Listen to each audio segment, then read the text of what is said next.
Victor Villanueva. Hello. Hi. Hello. Good evening.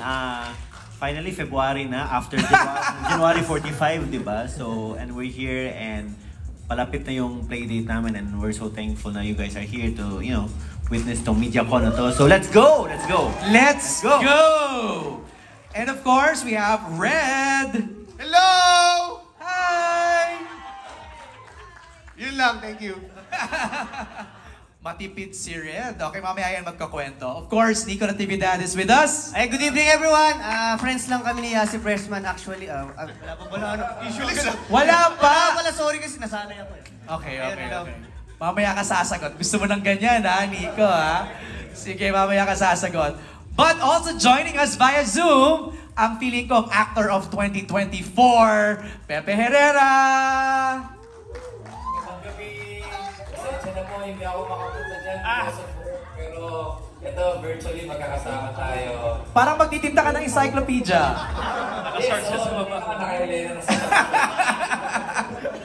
Thank you, Pepe. Just hang on tight. Mamaya makakakwentuhan ka namin, okay? And of course, the main man himself, he is back! Enrique Hill! hello guys!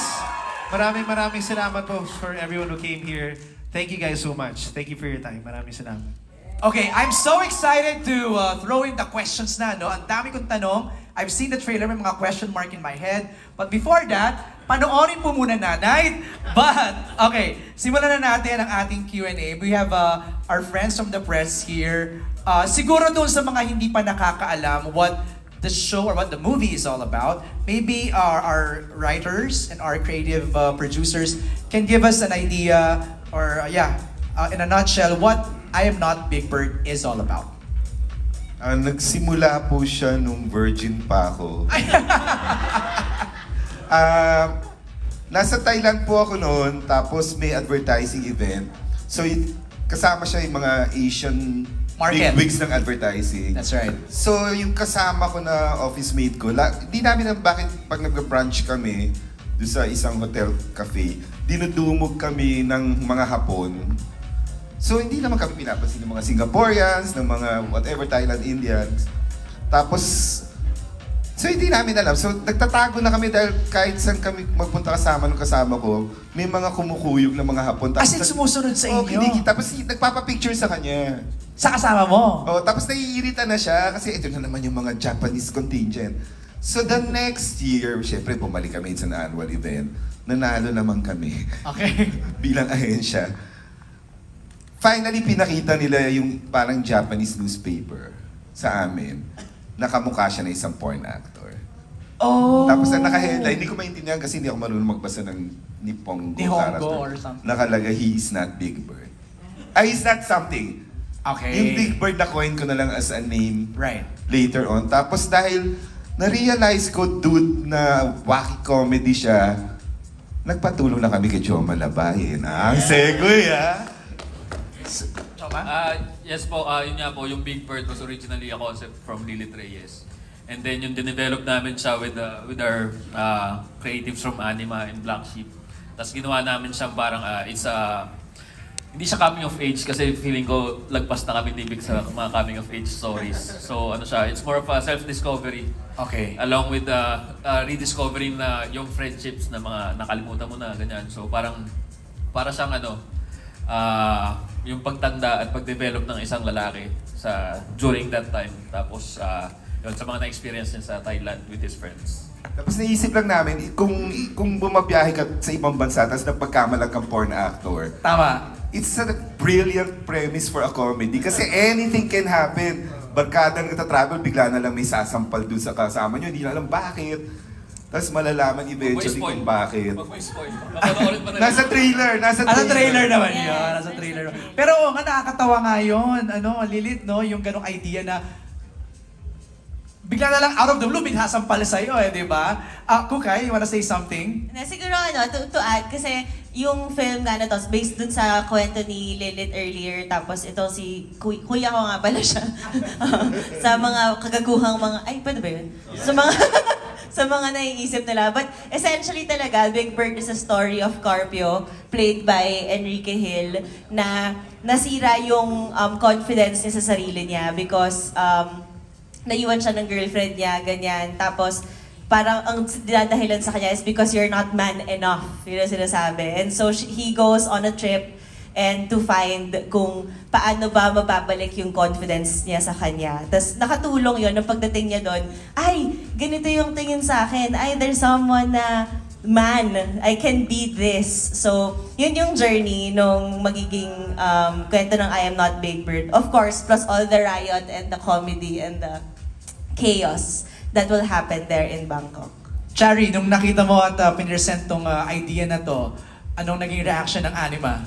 Actually, we were very happy and grateful nung present and pinitch namin ni Lilith yung concept because dito sa Philippines, we're very used to, we love comedy. Mahilig yung mga Pilipino tumawa. And I think wala pang comedy na exploring this kind of topic. Like, di ba, who would have thought like a guy who has his heart broken tapos biglang pagdating niya on a trip sa abroad, may kamukha siyang porn star.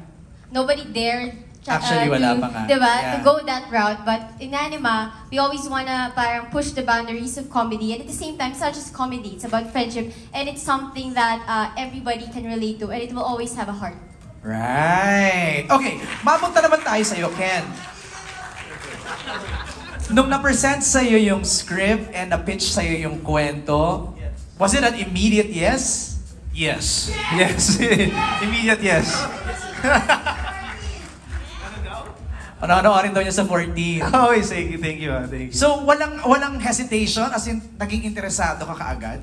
Well, syempre, parang I wasn't really used to these types of projects. Exactly. Diba? Pero sabi ko, I've been out for so long, if I come back doing what I used to do, parang it doesn't really make sense. And mahilig ako sa comedy, I'm a big fan of comedy. So sabi ko, tara, gawin natin to. I know. So, Okay. yeah. Paano napasama ang ating gang mo dito? Sina Pepe, sina Nico, sina Red, when you got a call that you'll be part of this, what was your initial reaction, Red? Natuwa ako kasi parang una-una I get to work with Direk Victor Villanueva. I'm a fan of his yung mga movies niya before. And then parang sa bucket list ko siya na makatrabaho na director. Tapos sinabi rin parang Enrique Hill also wants to work with you. Tapos sabi ko, uy, okay, pwede ako mag-negotiate ng mas mataas na TF.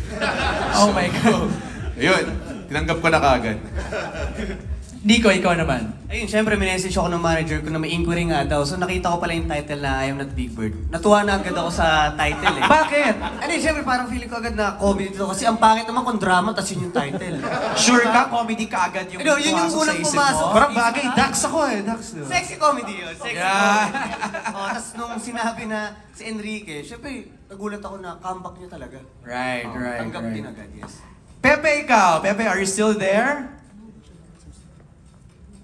Yes, I'm here. Okay. Oy, wow! Nag-suit na. Iba din, ha?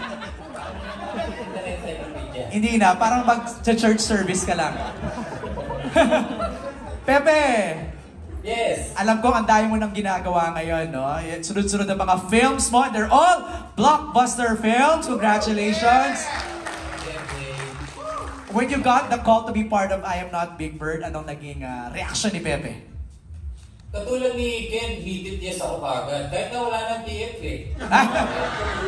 Yung lang din, kasi tagal ko nang hindi nakatrabaho si Ken. Last na nagkatrabaho kami, mga baby pa kami, forevermore. Hindi pa ako tuloy nun. Looking forward talaga ako na makatrabaho siya ulit after forevermore. Tapos sa Thailand pa, paborito ko kasi sa Thailand eh. I love the culture, I love the people, everything about Thailand. That's right, that's right. Food, yes, so why not, di ba?